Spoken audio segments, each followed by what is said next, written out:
ஒரு அப்டேட் கொடுத்துருந்தேன், சின்ன குச்சி வச்சா கூட வந்துடும் அப்படின்னு. மாதிரி இந்த மருதாணி எங்கள் வீட்டுக்கு டஃப்புங்க.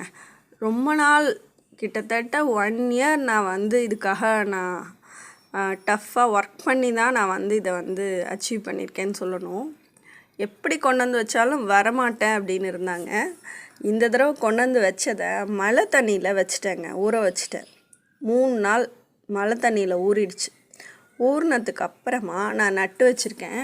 பாருங்கள், எவ்வளோ டஃப்பான விதைகளில் வளரவே இல்லை அப்படின்னா கூட அதை நம்ம மழை தண்ணியில் வச்சுட்டு நம்ம நடும்போது கண்டிப்பாக நமக்கு ரிசல்ட் கிடைக்கும். பார்த்திங்களா, வச்சு குச்சி எல்லாமே நல்லபடியாக வந்திருக்கு. இந்த வீடியோ பிடிச்சிருந்ததுன்னா லைக் பண்ணுங்கள், ஷேர் பண்ணுங்கள், மறக்காமல் கமெண்ட் பண்ணுங்கள். தேங்க்யூ ஃபார் வாட்சிங். அடுத்த வீடியோவில் சந்திப்போம்.